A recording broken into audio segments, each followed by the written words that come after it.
mas de fato o tema da morte talvez seja o tema mais difícil que a gente tem para abordar, porque quando nós trouxemos todos os outros temas, a gente faz uma análise, compreende, reflete, entende por uma perspectiva mais profunda.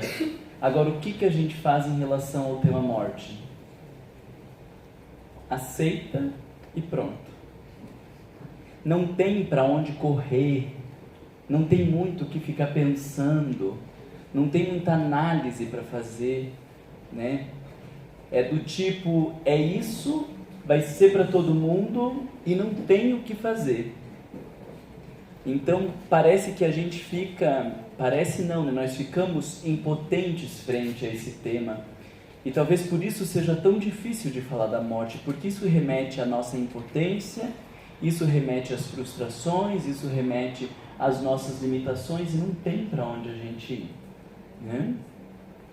No túmulo de Allan Kardec, há uma inscrição que não foi ele quem escreveu essa frase, né? Mas está lá no túmulo dele: nascer, morrer, renascer ainda e progredir sempre, tal é a lei. É lindo porque isso aqui traz não só a noção da reencarnação, que é um dos mais importantes pilares da doutrina espírita, mas para nos falar que esta vida é uma etapa no meio de um processo muito maior de começos e recomeços, de indas e vindas, aonde o objetivo último deste percurso todo é a nossa evolução.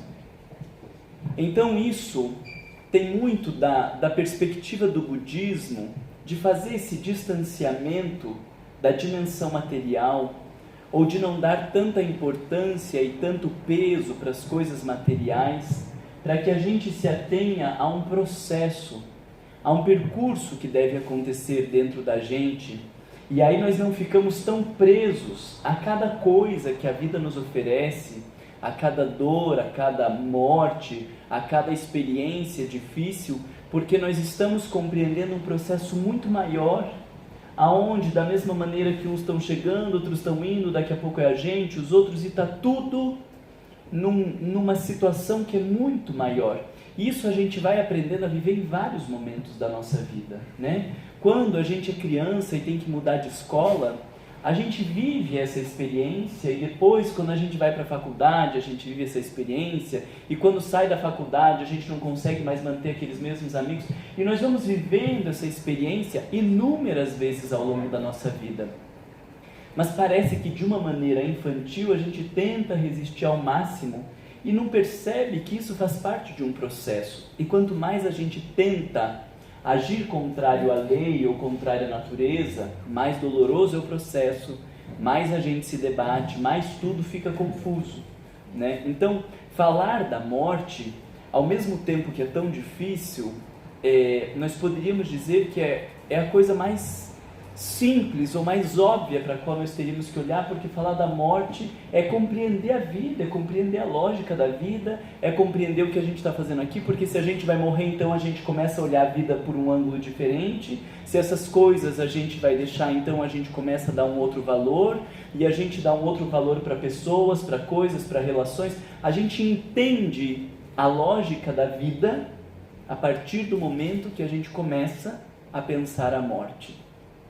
E muitas vezes, já vi até análises de alguns psicanalistas, de que a perspectiva de vida após a morte, ela pode ser reflexo de uma imaturidade do ser humano que não consegue lidar com a sua finitude. E então projeta para um outro mundo, projeta um reencontro, porque não consegue olhar para uma pessoa agora e dizer: agora acabou, deu, ficou por aqui e não tem mais nada, e suporta isso, porque vai ter que suportar. E claro que essa análise acaba sendo uma análise extrema, porque a nossa crença na imortalidade da alma, ela não veio de um aspecto filosófico. Ela se constitui como uma filosofia, mas de uma base científica, porque Allan Kardec não ficou pensando o que ia ser legal para fazer uma nova religião aí, para pegar mais dinheiro do povo. Allan Kardec, como um cientista, foi analisar fenômenos, e a partir da análise destes fenômenos e destes dados, ele conclui uma ciência e uma filosofia que tem consequências religiosas. Então nós não pensamos sobre vida após a morte. Foi uma constatação com toda a fundamentação da ciência à época, com todo o embasamento dos principais cientistas, físicos, astrônomos, naturalistas, biólogos, de tudo que é coisa que tinha naquela época, que estudavam estes fenômenos e constataram a questão da vida após a morte em bases experimentais, em bases científicas. Mas em alguma medida, a colocação dos psicanalistas faz muito sentido. Porque pela dificuldade de vivermos as nossas limitações e a nossa finitude, nós ficamos projetando num futuro para não precisar lidar com frustração, para não precisar lidar com dor, para não fazer revisões. E isso revela um tanto da nossa imaturidade. Porque nós precisamos viver esta vida considerando que ela acaba.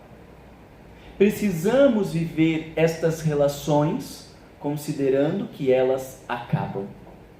Porque mesmo na possibilidade do encontro com o meu filho, com o meu pai, com os meus amores no plano espiritual, vão ser outras relações, outras perspectivas, outras possibilidades. Ainda vai ter um monte de verdade que vai aparecer para a gente ter que olhar para aquilo lá, das mentiras no meio das relações, das tramóias, tudo que for acontecendo nesse ser humano que nós somos. Então, talvez até nem queira ver mais de perto uma pessoa, né? A mãe já não é mais mãe no plano espiritual, porque daí nós acessamos outros conteúdos, outras relações, né? As pessoas que a gente amava, talvez a gente descubra que reencarnou junto porque viveu traições e dores e agora tem que processar tudo isso. Então, de fato, esta experiência e estas relações precisam morrer para que nasçam outras relações e outras experiências.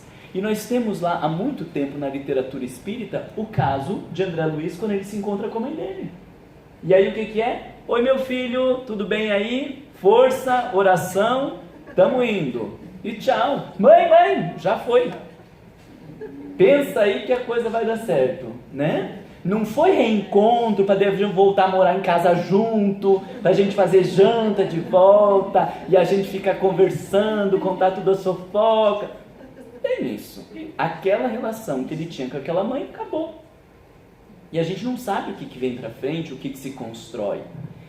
Então, pensar sobre a morte, sem querer pensar na morte, já querendo dar o passo da continuidade da vida, é um tanto da nossa imaturidade de ter a dificuldade de olhar e dizer: isso aqui vai acabar. Esta relação com este marido, com este filho, com esta mãe, com este pai, vai acabar. E pensar sobre isso, nos dizem os filósofos, é muito saudável. Porque pela noção de finitude, nós temos uma nova concepção de vida. E isso é fantástico. Então, pensar e encarar e falar sobre a morte é necessário. A gente bate na madeira, agora não bate na madeira porque sabe que é feio, né? Diz, não fala isso, aí bate na madeira. A gente já não diz mais desse jeito, né? Mas alguns mais educados dizem, mas por que ficar pensando nisso agora, né? Vamos deixar para lidar a hora que aparecer, para que ficar sofrendo por antecedência, né? Falar chama às vezes, já ouviram essa besteira, né? Falar chama, atrai, né? Vai para a terapia, porque você tem um problema, você tem uma dificuldade e não procura o Marlon. Tem que procurar um terapeuta assim, muito melhor, porque o Marlon não vai dar conta desse tipo de caso problemático que você deve ser, tá? Joana de Ângeles, no nosso livro, capítulo 20, item 3, ela nos diz assim: a morte, desse modo, deve ser cuidadosamente estudada e comentada em todas as oportunidades existenciais, a fim de que seja liberada dos artifícios que lhe foram colocados pela ignorância e pelas religiões do passado. Fazendo parte do processo normal da vida, não pode ser deixada à margem dos acontecimentos, como se merece consideração apenas quando se apresenta. Então, eu entendo que ela está nos dizendo, nós devemos conseguir falar mais sobre a morte. Nós precisamos aproveitar todas as oportunidades existenciais para pensar e refletir sobre a morte, a fim de que ela saia do status de tragédia, de punição, de cretinice de Deus. Olha, eu falei cretinice porque ia falar sacanagem, me disseram que não pode falar sacanagem, que Deus faz sacanagem, aí falei cretinice. Cretinice de Deus por conta disso, e aí a gente diz, por que comigo? Por que o meu filho? Como se fosse uma cretinice que fizeram com a gente, me assaltaram, me roubaram, e aí morri, ou morreu outro, eu vou morrer. Tudo isso faz parte de um equívoco e de ideias equivocadas que nós estabelecemos nessas religiões do passado. E agora nós precisamos aprender a falar disso para colocar a morte como parte do processo normal da vida. Eu procurei lá nos meus livros e eu tinha certeza que estava em determinado livro e não achei, mas há um capítulo num daqueles livretinhos pequenos de Joana de Ângeles da série Momentos, que ela diz, de tempos em tempos acompanha um féretro e pensa sobre a própria morte e a morte das pessoas que estão à sua volta. Então, de tempos em tempos, a gente precisa parar e pensar, como será que vai ser quando meu pai morrer, ou minha mãe? Deixa o inconsciente trazer uma pessoa para você pensar, né? Não precisa eleger egoicamente. Eu uma vez vivi a experiência com o meu irmão, estava lá, nunca ia pensar que ia pensar na morte do meu irmão, ia sentir falta do meu irmão, saindo de um velório, pensei, meu Deus, de quem que eu preciso pensar na morte, como que seria viver? E aí veio a cena, a morte do meu irmão. Nunca imaginei que eu ia sentir tanto quanto eu senti conforme aquilo ali. Então estou falando nessa coisa de não eleja, porque a gente vai eleger os mais fáceis, ou já vai eleger com os mecanismos de defesa, e aí não vai fazer análise. Deixa que o inconsciente traga alguém para pensar, porque daí já aproveita para rever relações, já aproveita para pensar muitas outras coisas. E aí de tempos em tempos a gente deve pensar sobre a nossa própria morte. Devemos pensar sobre a morte das pessoas que estão à nossa volta, como que eu vivo isso, como que vai ser, e ir aprendendo a olhar esta perspectiva, ou aprendendo a olhar este fenômeno por um outro ângulo. Assim como quando alguém nos diz algo que a gente não esperava, e nós temos uma reação muitas vezes imprópria, porque não esperávamos, a morte também funciona dessa maneira. Se alguém já nos disser, olha, fulano vai chegar e vai te falar um dia isso aqui, a gente já começa a se preparar. Mas se ele falar isso, eu vou falar, não, isso aqui não vai ser bom. Se falar isso, eu vou falar é aquilo, aquele e aquele outro. Daí passa um tempo, amadurece, não, aquilo não, também não é bom de falar, acho que eu devia falar isso e aquilo. E você vai se preparando, você já pensou tantas vezes que o dia que a pessoa chega para falar, você já viveu essa cena, já organizou, já pensou, já experienciou tantas coisas que quando ela chega, você consegue lidar de uma maneira muito diferente do que aquele inesperado. Essa é a lógica de trazer a morte como uma reflexão para os nossos dias, porque o dia que chegar, nós vamos olhar de uma maneira diferente.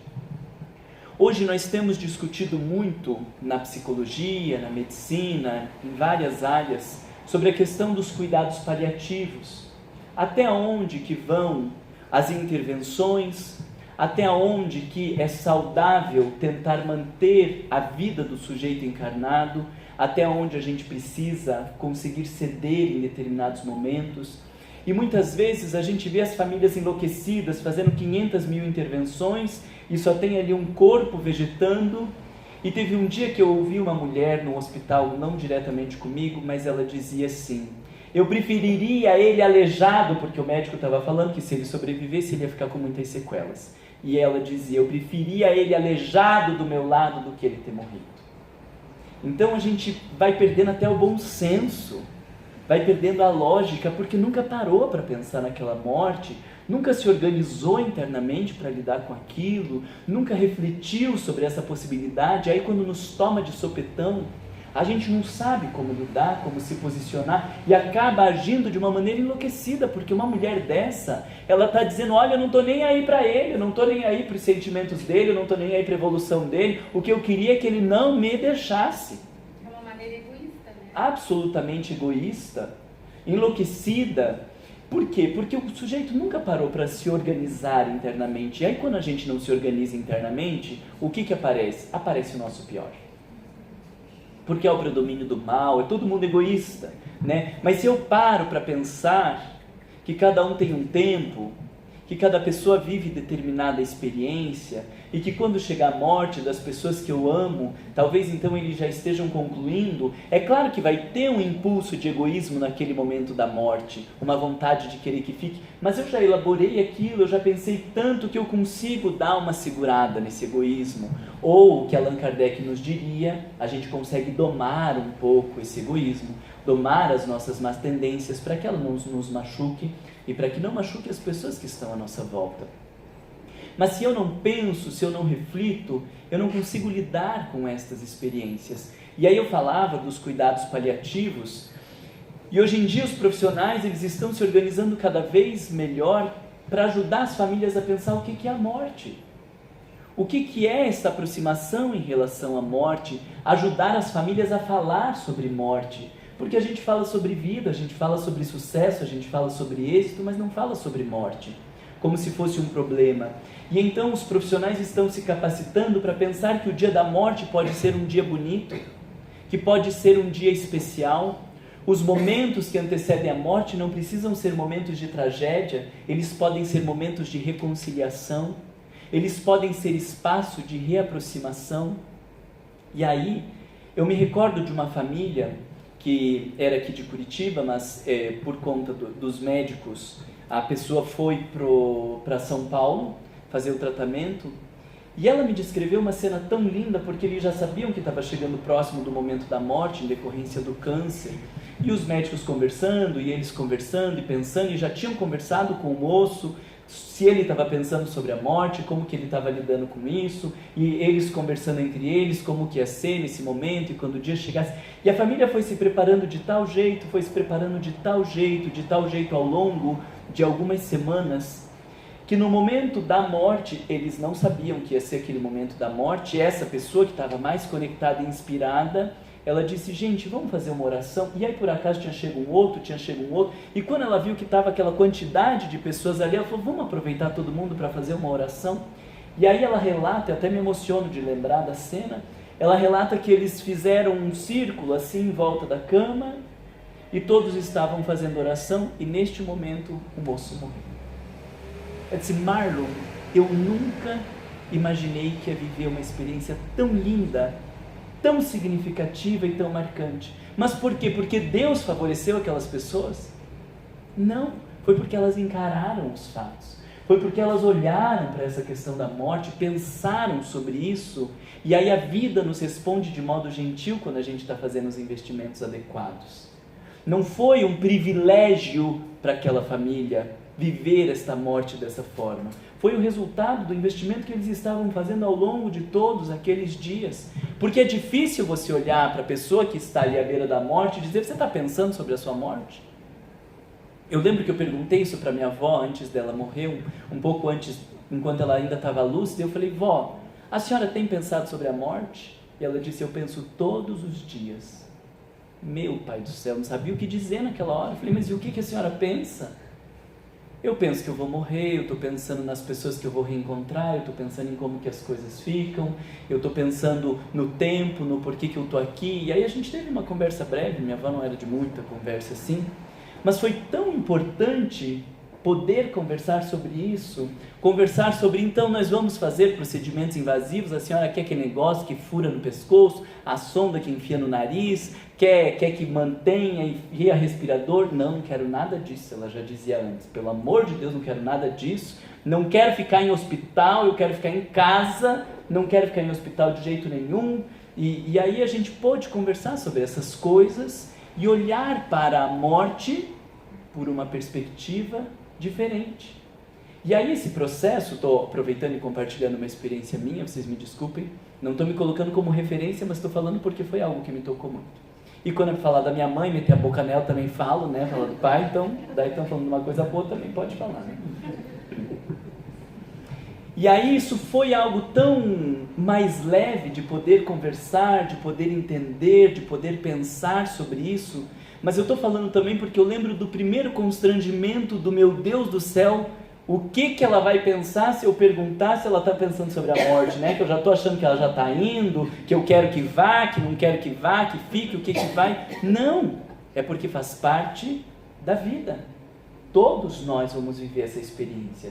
Isso faz parte da vida. Mas se a gente não dá espaço para pensar, essa coisa chega de maneira constrangedora.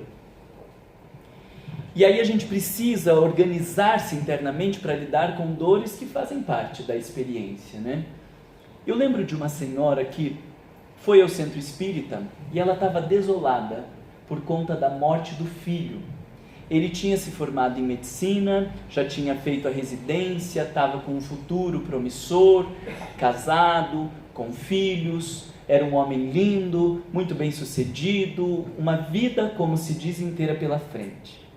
E aí ela chorando e não conseguia parar de chorar, muito sofrida com tudo isso, e ela dizia assim: não há dor maior do que a perda de um filho. Aquele negócio me bateu de um jeito assim, que eu falei, meu Deus, nós vamos por tudo ou nada agora, porque ou essa mulher se salva agora com o que eu vou falar para ela, ou ela me mata e eu vou para o inferno, ela se mata, sei lá. Mas a gente tinha um bom vínculo, porque ela já foi com uma expectativa a meu respeito, e aí eu falei, vamos por tudo ou nada. E eu falei para ela, quantos filhos a senhora perdeu? Ou quantos filhos o seu filho perdeu? As duas. E o que mais que o seu filho perdeu? Ele perdeu a esposa também. E o que mais que ele perdeu? Ele perdeu a mãe, a irmã, o pai já tinha morrido. Perdeu a mãe, perdeu a irmã, perdeu a profissão, perdeu o futuro, perdeu o dinheiro, perdeu a casa. Você perdeu um filho. Ele perdeu a família inteira. Ele perdeu o futuro, ele perdeu toda a vida dele. E aí essa mulher levou um choque. Ela disse, eu nunca tinha parado para pensar. A gente fala de vida após a morte, mas eu nunca tinha parado para pensar que a pessoa que morre também tem sentimentos, também viveu perdas, também vai ter dores, e que está vivendo tudo ao mesmo tempo, porque eu continuo com as minhas netas, eu continuo com a minha outra filha, eu continuo com a minha profissão, com a minha vida, e ele perdeu tudo. E eu estou aqui achando que eu sou uma coitada porque eu perdi um filho. E aí no tudo ou nada foi pro tudo, porque claro, ela conseguiu fazer uma reflexão a respeito da vida dela. Mas que se tivesse pensado antes, ela teria lidado de uma maneira diferente. Se tivesse lido o texto do Evangelho, que fala, se fosse um homem de bem, teria morrido. Se tivesse refletido a respeito da vida e da morte, do que a gente está fazendo na Terra, e que a vivência no corpo físico é semelhante à guerra, aonde a gente se prepara e vai para a guerra, para viver aquelas determinadas experiências, e que quando o sujeito desencarna, ele está voltando para casa, a gente lidaria de uma maneira diferente. Porque imagina que está lá você e o seu marido na guerra. Pensando o seu marido como uma pessoa que você ama ou que esteja muito próxima, mas coloque qualquer pessoa nesse tema aí. Você e o seu marido na guerra. E aí chega uma carta para o seu marido dizendo, você já pode voltar para casa. Você tem que voltar para casa. O que a gente ia dizer? Não volta? Fica aqui comigo se ferrando aqui na guerra? Ou será que, por esta perspectiva, a gente ia ficar com medo de ficar ali sozinho? Claro, a gente não vai saber como que vai ser isso, mas uma parte de nós ia ficar feliz de pensar que aquela pessoa que a gente ama já pôde voltar para casa. E que daqui a pouco, logo mais à frente, essa guerra vai acabar e a gente também vai voltar para casa. E se a gente tiver que ficar mais 20 ou 30 anos se ferrando aqui, tudo bem, a gente aguenta, porque ele já pôde voltar, ele já está bem, e daqui a pouco a gente volta, e daqui a pouco a gente fica bem. É uma outra perspectiva de vida e de morte. Mas se eu não pensar sobre isso, se eu não refletir, se eu não sentir estas coisas, No dia que chegar, a gente não lembra da história da guerra, porque a gente não é que não lembra, nunca pensou sobre a guerra, nunca pensou sobre a dor do outro, nunca pensou sobre nada, a gente se fecha nas nossas dores, nas nossas angústias e faz de um processo normal da vida uma tragédia. A doutrina espírita já nos trouxe muitos recursos para nós lidarmos com a morte por uma perspectiva diferente. Só que a gente não pode deixar essas coisas abandonadas. A gente precisa pensar, meditar, refletir. E quando a gente pensa quase todos os dias sobre a morte, a vida ganha um outro tom. As relações ganham um outro tom. Porque você está com raiva de determinada pessoa. Mas daí quando você para pensar que você talvez não veja mais essa pessoa, parece que a raiva começa a dissolver de um jeito, porque o sentimento de querer estar próximo, o vínculo, o afeto, é muito maior do que aquela raiva naquele momento, e pensar sobre a morte daquela pessoa ajuda a diluir mágoas e ressentimentos, porque traz algo mais saudável, algo mais bonito.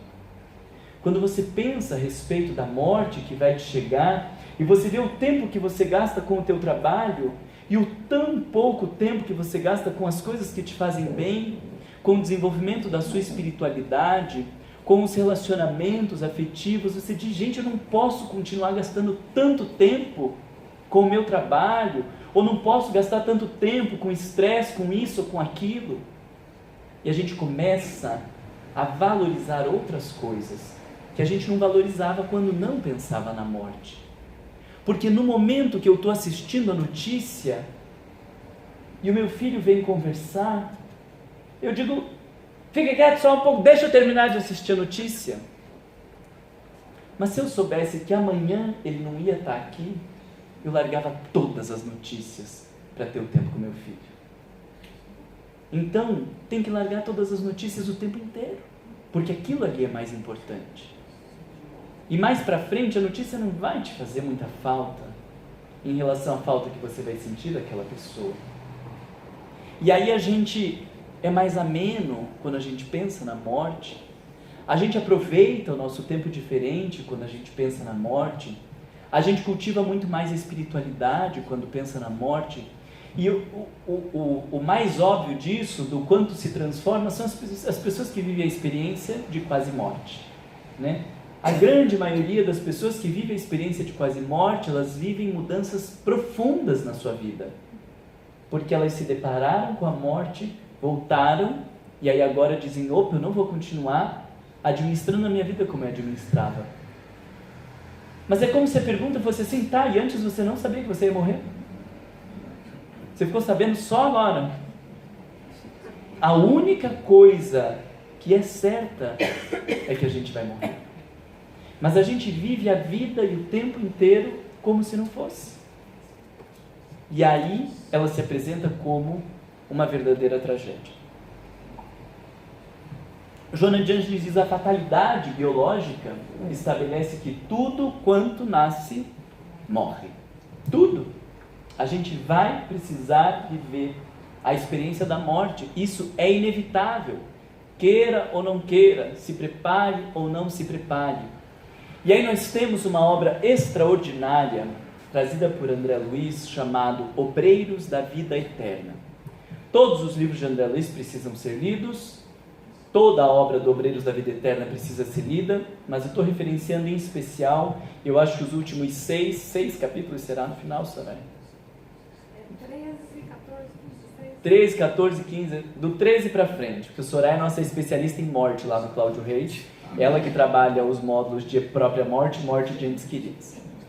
E aí ela já decorou. Então a partir do capítulo 13, a gente tem lá o caso de Dimas, que era espírita, super caridoso, melhor que a gente, e que não preparou a família para viver a parte da morte, não conseguiu organizar-se dentro do sistema e vive um processo de perturbação, até de alucinação do outro lado, de confusão, com dores. Daí nós temos o caso de um outro que é um religioso, não é espírita, mas que se preparou e preparou a família. O caso de Adelaide, são casos lindos, se eu não me engano são 5 casos ali, né? 5 casos lindos com diferentes experiências para que a gente possa se pensar e pensar em relação aos nossos familiares, descrevendo o processo de desligamento do corpo, descrevendo as posturas que nós precisamos aprender a ter no velório. Fala um pouquinho sobre o cemitério. Então, riquíssimo, riquíssimo. Toda a obra de André Luiz é muito rica, mas este livro, em relação ao tema, vale a pena ler. E se você já leu, leia de volta. E se já leu de volta, leia de volta, porque as obras de André Luiz você vai ler 8 vezes e na 9ª você ainda vai achar coisas interessantes que você não tinha achado. Então, vale muito a pena a gente pensar sobre isso. Nesse nosso texto do Conflitos Existenciais, Joana de Ângeles fala de 2 textos, que claro, eu sei que vocês são ignorantes e não leram esses textos, falando de mim. Então a gente fica na referência de Joana. Eu falei, eu vou ler bem correndão assim, esses 2. Aí eu falei, Marlon, né? Quem quiser vai ler, porque só fazer referenciar 10 minutinhos, contar um pouco mais e aparecer, fingir que eu já li toda a obra de não sei quem, de não sei quem.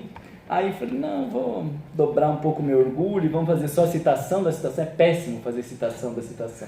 Mas vamos fazer citação da citação e é o que tem para hoje. Então, ela fala de Ulisses em Odisseia, e me dói mais ainda porque eu sou psicólogo junguiano, já tinha que ter lido a Odisseia, não li.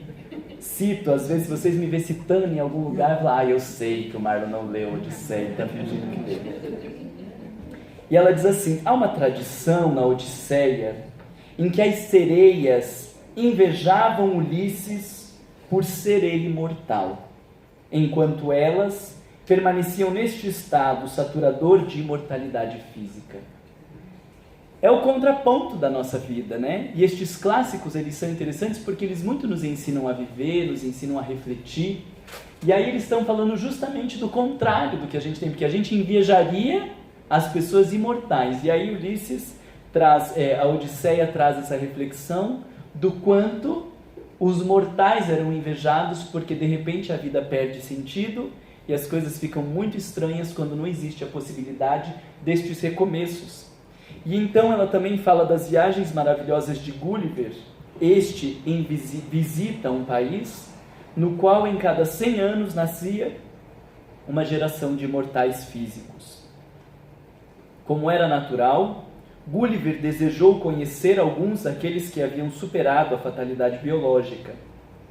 Sendo levado a uma enfermaria onde estavam os macróbios multisseculares, em estado deplorável de degeneração orgânica, com os membros deformados,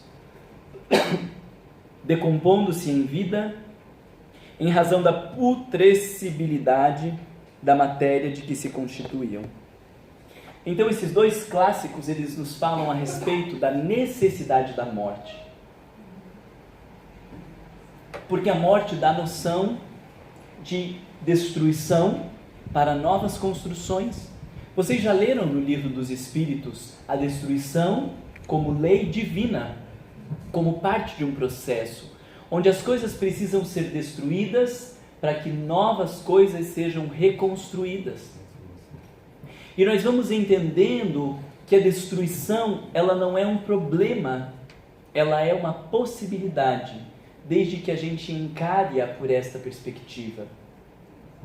Então, pensar a destruição é pensar a possibilidade de renovação, é pensar a possibilidade de enxergar as mesmas coisas por outros ângulos.